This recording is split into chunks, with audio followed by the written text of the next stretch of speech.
Yeah, maybe. Sorry, we got interrupted. My train of thought. I got to go back over that again. No, just let's move on. No, I want to get my point across. You got your point across. I'm talking with the discipline in the school. I wanted to stipulate that ever since they took out religion and the discipline, the children have gone stark raving mad.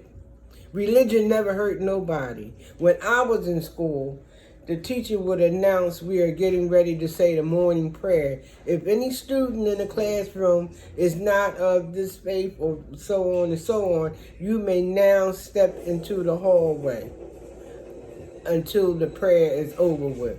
That's the way we did it. Now you let one person decide that you don't need the religion in the schools and no discipline. When I was in school, the teacher would whip you with a yardstick, crack you on your behind. We didn't have all this in the school. Now let me ask you a question. Being as though they had those type of discipline, do you think that has affected you any during the course of your life, your lifespan? Like, do you think some of those things might have been a little too harsh? Oh no. No. Oh, okay. Because what I was taught and how I was brought up is the same things that I instilled in my children and other people's children that were around me. Okay. Now let me ask you a question. What were some important events that you can recall from maybe, let's say you can go back as far as kindergarten where you remember. What were important events in your life during kindergarten that you can remember that still sticks with you to this day? The recess time. Well, not only in school, I'm just saying overall in your lifetime. Oh. Just overall at 5, does something stick out during your developmental stage at kindergarten, since you can remember that far? Is there anything important that you remember that still sticks with you to this day? Yeah, the trips. Trips that my parents took us on. Okay. And what do you recall from that time? The trips? Yes. Oh, we went to Crystal Cave, Canada,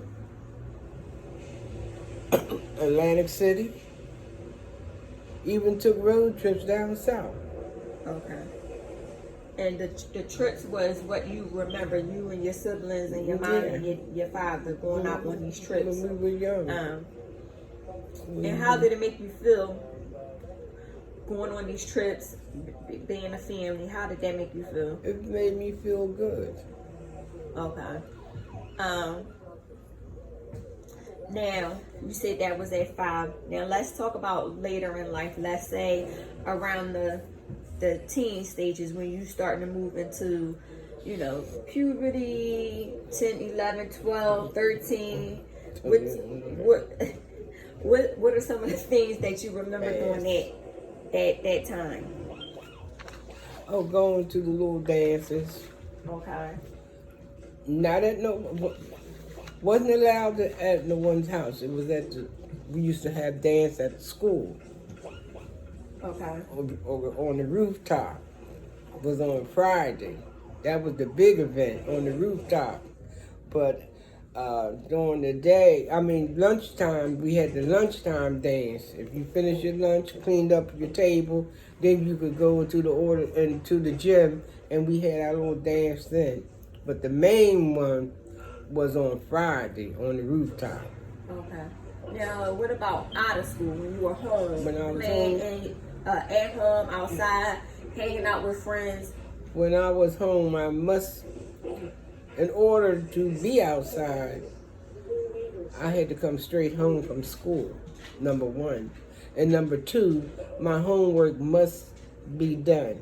And number 3, if there was chores to be done, that had to be done as well before I could go outside. And if none of the above were done, I didn't go anywhere. Okay. That was the rule. I had to stay in the house. All right. So did you have any friends, any boyfriends at that stage? Were you hanging out? Were you being mischievous? You know, what were the things that were going on during that in that stage of life? Yeah, I was I had a little boyfriend.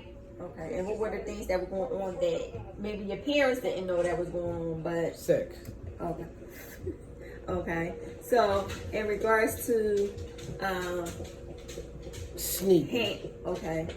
And did you so I'm assuming that your mother or your father didn't know any of this was going on. No, they didn't know. Because Okay. they wouldn't condone it, number one. They wouldn't allow it. Okay. But my mother was a very passive person, calm, never, raise her voice. She would always talk softly, sit you down, tell you how things would be and what she expected out of you and so on and so on. My father the other way, he tear you behind up. See. Now Oh shit. in your environment that you came from, Damn, my eye. in the environment that you lived in, was there a lot of violence No, in your environment? in the home. Outside the home. It could be Oh. inside the home, outside the home. No, when I was coming up, we didn't have all this that's going on today. Okay, so let's just talk about what did you do with any racial things, being black? Were you treated differently? No. Did you come into contact with white people? You know, was it certain neighborhoods you didn't go into at that time? So I don't know. That's what I'm trying to get an understanding of. Was there any type of racism or anything? Well, way back in the day, when we don't ask me what year and all that. I don't need to know that. Okay. At one time, if you went below past Girard Avenue, you would encounter white people, and they didn't want you down there, and yes, it would be fights. And did you ever encounter or did you ever have to fight? Yeah, in Myrtlewood Street. When my grandmother lived in the 1500 block of Myrtlewood Street, it was still whites. And when the blacks are moving in there, and they didn't like it, they would call you a nigger. And when they called me a nigger, I showed her what a nigger was. I punched her in the mouth. Okay. And do things like that still stick with you to this day? Having to go through stuff like that? No, it don't bother me because I know they were ignorant. They still are. Okay. Now, did y'all have, in your family, did y'all have a routine that y'all had to abide by? Was it like you had to go to church every Sunday? Yeah. Did you have to read the Bible? What was your routine in the Our house? routine, starting off at the end of the week, every Saturday, we had to be up early in the morning doing housework. When you say earlier, We started at 7 o'clock in the morning. Okay. We had to be up and do our chores. And if the chores wasn't done, you didn't go anywhere. And then after we did our chores, it was certain neighbors on our street where we did little things for them to earn money to go to the Fairmount movies. You scrub their step. One of us would do the steps in the little vestibule floor. And how old were you when you say all this took place? Like 13, 14. Okay, so this didn't start until about 13. 14. All right. And how long did it last until what age? Where you realized, I'm not going to do this no more, and you started maybe doing other things, started working. At what stage in your life or the years in your life did that stop? Oh, well, when I started entering into what you call, junior high, we stopped. It was just something that the young kids did. Because then we could take bottles to the store and get a nickel off of the big one and 2 cents off of the small soda bottle.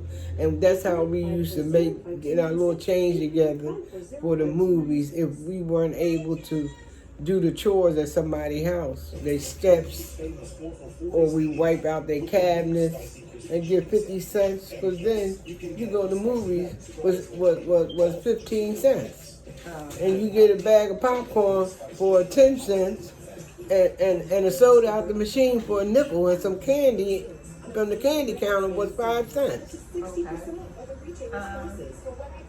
What were some difficult challenges, would you say, happened throughout your life? What were some of the challenges that you might have had? One was you saying having a child. Okay. At a very young age. Okay. But I was young, but I was mature for my age. And how old were you when you had your first child? 14. Okay. And did you have any help? My parents. Okay. And what about his father? His or her father? No. No. Was he young as well? No. He was an older guy? He was the older person. Okay. So you did. Yeah, I was fast. And what proud accomplishments have you made? Proud accomplishment I'm here. Yes. Raising my 2 children Okay. was the best. And taking care of my mother when she fell ill. Okay. And what were some of the resources that made it possible for you to achieve? Like, did you have goals you wanted to achieve throughout life? Did you achieve the goals that you wanted to achieve? No, because I had wanted at one time to go to beauty culture school, which I never did. So what I really was fond of children. At a young age, I always had children around me, always. I used to babysit on the weekends at a young age. And that's why I went into special ed, taking care of special needs children. Okay, so that was one accomplishment that you That made. was one of my main, next to raising my children, that was the best, taking care of these children that could not do for themselves. Okay. And it was very rewarding. They're more appreciative than children that have no special needs. You know? Okay. Now, how did your family, friends, your community, did they help you any way or hinder you from fulfilling your aspirations? No. No what? They didn't hinder me. So they helped me, giving me good advice. Okay. And encouraging me to, go after my dreams and don't settle for nothing less. Okay. I always got good advice from older people, because I always stayed around older people because you learn more. Yeah. Okay. Now, how have you managed to survive thus far? Given some of the challenges you may have been through, as in, having a baby at a young age. By the grace of God. So. And my family. Need I say more? Yeah, you can go into a little bit more detail. I mean, how did you manage to survive? Did you have to use public assistance? At one time, I resorted to public assistance, and my mother said, "I don't like it. If you apply for it, don't ask me to sign for nothing because I'm not. If you get it on your own. And if you get it, it's not for you to make a career out of it. It's to help you until you find yourself a job. And she always said, you work because the mailman don't stop once a month with a welfare check. He stopped once a month when you have put into the system. Your tax paying money. That's what you're going to be looking for every month. Now, through some of the challenges you may have faced, have you been able to rise above the challenges that were put before you? So let's just give an example. What would you say was a challenge to you at some point in your life? Having a child at a young age. Okay. So did you rise and be able to move from that? With the help, I was able to, like I say, my mother was very understanding. Anybody else, they probably would have put my behind away. But my mother was there for me. And she said, everybody makes mistakes in their life, but you don't keep making them. She says, oh, you have this baby, it's your baby. It's not my baby. I will watch him, but you going to school. And when you get out of school, you come home, and it's your baby. Okay. And when he wake up in the middle of the night, that's your baby. I had to do all of that.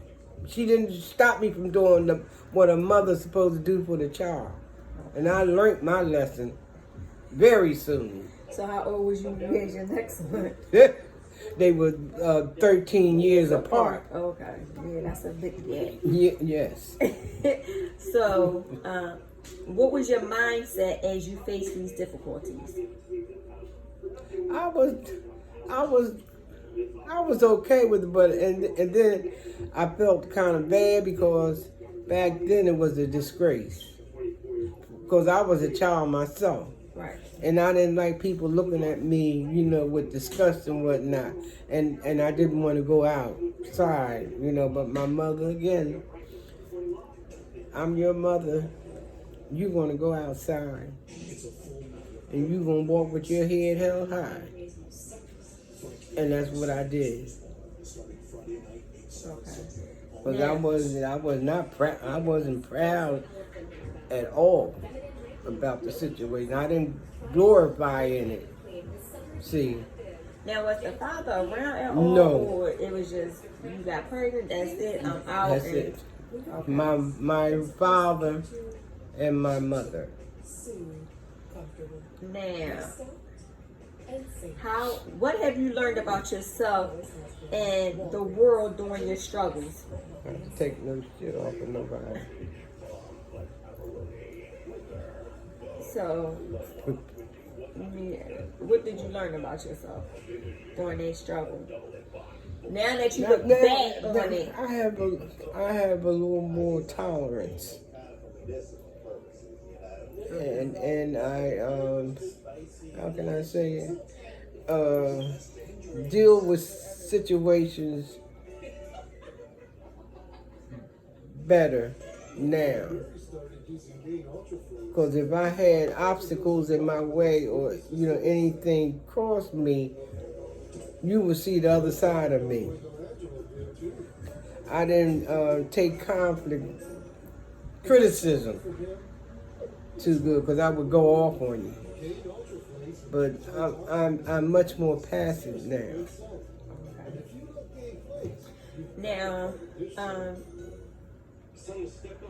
which difficulties have given you special strength, insight, or skill? Like during some of your struggles. Now, Taking care. Have struggles in the world. Whether it be the struggle of taking care of your kid or the struggle of not having enough money to be able to provide for your kid. What type of struggle? You might not have had money to feed, money to clothe, Well, that wasn't the money problem. to pay bills. At some point, what type of struggles did you have? The only struggle that I had, like I said, my mother and father stepped in. because I could not work because I was a child myself. But the most severe struggle that I had was caring for a child that was born sickly. My son only weighed 2 pounds 9 ounces, went down to 1 pound 9 ounces. Plus, he was born with pneumonia. I would have to go to the hospital every week, twice a week, sometimes 3 times a week for them. I had to hold my baby in my arms while they suction him. Put that hose down his throat through his nose, and then go in his mouth and go down his throat and draw all this coal out. Every single week. That was one of my hardest things to endure. My child being that sick. He was very ill. Now, what about later on in life? Even after him, even as a teenager, even as maybe an adult, were there any struggles that you had to endure during this time, throughout your lifespan? Like, what type of struggles did you have? And around what age would you say? I can't say I really had a lot of struggles because I knew how to survive. Okay. And I don't mean by getting out there on the corner. Right, I understand. And I want them to understand. And I don't mean by doing anything illegal. But when it came to a point where if I didn't have something to eat, I was told as long as you got a potato and a piece of meat, you can make a meal. And some beans. And have some selling parties. Fried chicken dinners on Friday and Saturday. How old were you when you got your first job? When you say you had your first job? How old was I? I'm 76 years old now. Look now. We actually going back too far. I'm trying to think. I probably was in my 20s. Oh, when you had your first legal job? Yeah, in my 20s. Okay. I worked at, excuse me, I had worked at Rolling Hill Hospital in the dietary department. And plus I worked up there at Einstein too. Dietary. And what parts of your world and you being and your being would you like to recapture or reinvent or relive again? There are parts in your life you would like to relive again? No, because I had a good time. Right. So would you want to relive that good time again? No, I don't want to go back. I want to go forward. You want to go forward. You don't want to relive or remember those days when you had good days, and if you could do it all over again, you would do certain things differently. Well, I can do it now. What's that?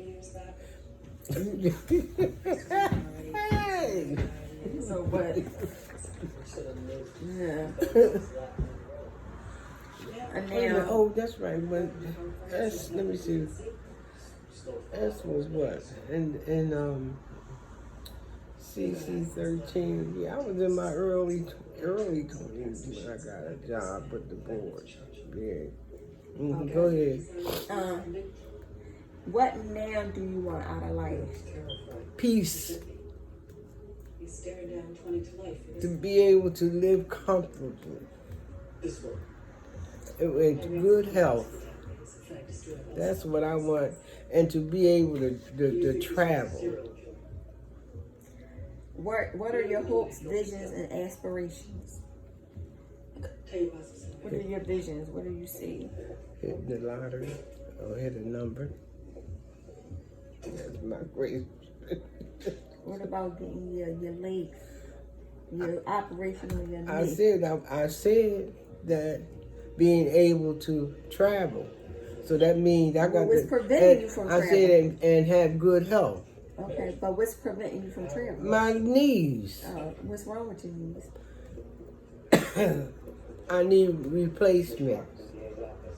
Knee replacement. So how far along are you toward achieving this goal? Oh, shut up. That's the message. Soon. I'll say soon. Now, what people or personal qualities are helping you move towards this goal, this direction? My granddaughter, my grandson, and my daughter. And all of the above. What do you like to do? Cook. I like to dance. And I love going to the casino. Oh, okay. And drinking coffee? And having my coffee and my bacon and butter rolls. So what would you say your special talents and abilities are? What's your favorite? You said cooking. So what's one of your favorite dishes that you like to make or that the family love to see you make? I say sweet potato. Yeah, well, I got quite a few. Okay. My ribs, my collard greens, Hopefully I'm getting some ribs. my candy sweets, and my sweet potato pie. Now, need I say any more? Baked macaroni. Okay. And ham make you slap somebody too. When people say good things about you, what are they likely to say? Oh my So God. if they want to remember you, what would they say that would be right on point? That I about was you? that I was the life of the party. Didn't need nothing to drink, and I could turn it up. And the gift of gab, you rest assured. And what else? I don't know. I'm asking you what else. I'm If somebody trying was to to think. say, you know, Arlene, you talking about? That little woman come off of 29th Street. Yeah, I know her. Oh, she was all right. Anybody could go to her. You had any problems, she talked to you. Just like she was your mother, grandmother, whatever. And if she didn't like what you did, she'd put you in your place and tell you about it. And all you had to do, my mother would have to say, and some children, you want me to call Miss Arlene? And they go run and hide. And they would say, Miss Arlene at the door, and they would take off and hide. And I didn't beat on nothing. I just come in there and say, you got a problem? Oh, your mother called me. What's going on up here? And they come and they sit there just like they in church. I said they have high respect for me, and right to this day they're grown, and even my nephews, all of them, and my nieces flock to me, because I'm the one. It's always one. Would you call yourself a comedian too? Yeah. I can be that too. In a minute. Really? Mm-hmm. What makes you a comedian? My humor. Just look at me. No teeth. That's for stars. And don't let me take my hat off. Oh no, we don't keep your head on. What? Now, what is it about your life and the accomplishments that you give real pride to? I told you. The most pride I give is being the loving person that I am. And like I said, anybody can come to me. And I have the gift of gab. And people love coming to me when they have problems, and they feel so much better after talk to them. Sometimes I have to get down, but they leave me with respect, and they take away some knowledge. Because I'm gonna tell you the truth. I'm not gonna sugarcoat. If you don't want to hear the truth, don't tell me. Ask me nothing. Because I'm not sugarcoating anything. Now, what gives you genuine pleasure in life? What did I do? What gives you pleasure in life? Being around my family. Family is most important to me. Okay. In the past, when you felt that your life was better or more interesting or more stable about your world, your relationship, your thinking was special or different? Was your thinking special or different? In the past, when you felt that your life was better, what was your thinking? Was it special or different? It was special. It wasn't no different. It was special. Well, compared to now versus back then, would you say your life is better or different? Or the same? I think my life is the same because there's no changes in my life, and I wasn't the type of person that had to be out there in the world every day. You know, occasionally. And I just enjoyed being around family. I would always have a gathering at my house Now, to socialize. during your life, would you say growing up in a household where it's 8 of y'all? 8. Would you say y'all was stable? Did you grow up rough? Was it poor? Did y'all have the money? You know, during that course of the time, and as you got older, did things start to change? No. So Everything was comfortable. My mother worked, and my father worked for the government. So we had. People didn't have TV. They used to come to our house to watch TV. Okay. We had the only TV in the neighborhood on the block. So you would say you had a pretty good Had a pretty life good life. Yeah. growing up. Okay. Never went without a Christmas. Every Christmas, my father would go out and here he come with this linoleum and put down on the floors and the paint, start painting the walls and stuff. Well, every Christmas, never failed. Okay. My mom worked at Cuneo Press. They made Life, Harper's Bazaar, Good Housekeeping, all those Harper magazines. That's where she worked at F and Erie. And my father worked at the Navy Yard cleaning tanks. Okay. Now, what age did you move out on your own? To steal your personal information. You might not even know it until it's too late. Someone filed my taxes under my name. $6,000 sent to some anonymous person. I was 20-something. I moved around the corner. My first place was Shorty's in the 1500 block of Dover Street. Okay. And do you remember approximately the age that you bought your first house or you bought your house? No. How old I was. Yeah. Let me see, who was it? I mean, were you in your 30s? Were you in your 20s? Probably late in 20s? my late 20s or early 30s. Late 20s or early 30s. Yeah. Okay. And did you, during that time, did you have to take responsibility of the children? Of the children? Yes. You never took care of your nieces? Oh yeah.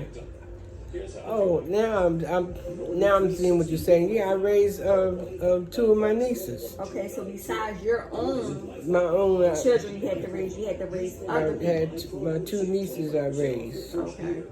And was that a strain or a difficulty on you being as though you had to feed two additional No. children? Because I knew how to manage. Okay. And was that a setback in any way with you being able to No. what do I want to say? Accomplishing your goals, being as though you had to take on the responsibility of someone else. Okay. No, I did good because I didn't treat my daughter no better than my two nieces. If I didn't have the money, if I only had money to buy socks, everybody got a pack of socks. My daughter didn't get a blouse and socks, and they got socks. No, each one got a bundle of socks. Whatever she got, they got. If she went to the hairdresser, they went to the hairdresser. And if I sent them to shows, they went to shows. I never separated them. And when Christmas time come, everybody had their section. My daughter had her section. My niece had her section, and my other niece had her section. All of them had their section with everything that they had asked for. I didn't play that out. I don't play that. We don't separate kids. Okay. So, If they say they did, they are lying.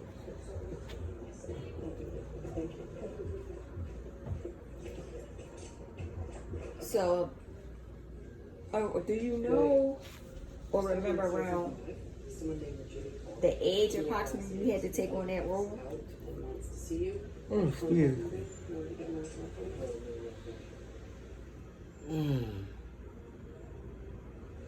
I might have been in let me see, my late 30s, because they were all still in school. Because they graduated from high school. Okay. When I got them, they were young. Okay.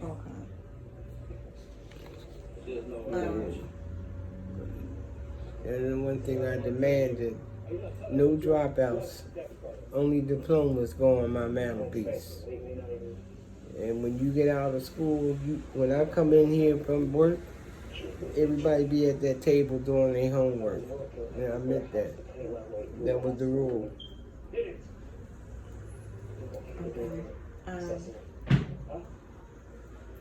Is there anything additional that you think you want to add? Yeah, to the this? thing with these children today, they don't have they don't get the discipline, and they out of control. Cause it's some children just don't care what you do, they turn out bad. I can't say all the time is on the parents, but you got to start with them when they're young. You can't wait till they get old as you to think you're going to instill some rules and regulations in them. That starts in the early stages. And that's what I did with them. And what I said, I always say what you mean and mean what you say. If I say, you be in the bed at 8 o'clock, you don't have to go to sleep. But you better be in the bed. And that was a rule. I don't care what time you close your eyes, but you're going to be in the bed at 8 o'clock. When I said something in my house, it was done. Ain't no sugarcoating, getting around, and you're not going to do what I tell you to do. Not here.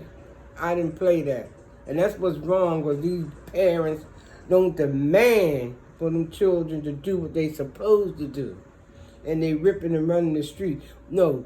Just like I was brought up, when you go outside, you sat on your step. The neighbor's step's not no different from your step. When I open that door, you better be on these front steps. And that's where they were. Not up the street, not around the corner, and not across the street. Right there in front of your house on your own step. I don't play that. And they go to church. They went to church. Must go to church. If you can't go to church, you can't go to Sunday school, then you can't go outside and play. So that was a regular routine That every was Sunday? every Sunday. Every Sunday. Was there Bible school? They went to Bible school. They was in the Brownies. On Saturday, they had to go up to Whaler Temple, 25th and Cecil B. Moore, on Saturday to their Brownies meeting. And what is a Brownies meeting? This part of the Boys Club, you know, Boy Scouts. And then they had the Brownies and the Girl Scouts. The Brownies is under the Girl Scouts. Oh, okay. And then you moved to a Girl Scout. Yeah, you got to work your way up. Okay. Yeah. So a lot of those activities. And you have to have them in activities and things. And you take them on trips. I was told when I had my son, I wasn't able to work because I was young. My mother said, get up. When you get up in the morning, get him bathed, fed, and clean, and put him in that coach and go right out here to 33rd and Oxford and sit on the first bench you get to and let him get some air. And then bring him back lunchtime and feed him and give him his bath again and lay him down for his nap. And wash them shoelaces. She said, don't bring no brown shoes here, white shoes. While he sleep, polish them and wash those shoelaces and have his evening clothes ready for him. And that was a ritual every day. And then on Sunday, she said, you don't have no money, I'll tell you what you do. You find the bus that has the longest route, dress them, and take them for a bus ride. And then bring them back home. And I did that every Sunday. And I didn't have no money. And I would stop and buy my ice cream cone. And we would sit on the bench down there. I used to even go to Bridge and Pratt before it got built up like this. And they used to have bench out there. And I would get him an ice cream cone and let him sit out there and eat the ice cream. And then when the next number 3 roll in and get ready to take off, we get on it and come back home. And then when I was able to, we started traveling. I took my kids to Nassau on a welfare check. Sure did. And then we went, I'm taking them to Canada. They've been to Crystal Cave. They've been to Wildwood. And they still traveling now. You got to instill things in children. You don't let them sit there and eyeball up and down the street and rip and run. And just like I told my daughter, when she was associated with somebody that I was helping, my girlfriend with her daughter, and treating her like she was mine and buying her like I would buy my daughter and send her downtown and whatnot with my daughter and my 2 nieces. And she started hanging with the wrong crowd. And my daughter was going down that hill, Corley Street, and I told her one time, I said, let me tell you something. The next time somebody tell me they seen you in Corley Street, I'm going to put these 2 8s, you know where, and you're going to need a team of surgeons to remove them. I said, I ain't had no more problems. You got to put fear in them. That's what you got to do. And wait, then the same girl, mother called me to come across the street. She frightened the mother. You know what I did? I went in there and I knocked her down and I put my foot on her neck. I said, now move. I said, you think you're going to hit your mother? I said, I'll snap your neck. I said, try me. Ain't had no more problem out of her. You go back to your life? No more problem out of her. I ain't play with them. You got to put the fear of God in them. But now today, if you just touch them, child abuse. And I'll child abuse you. My nephew was living with me. I was raising him, Mickey. He was sneaking out of the house. He came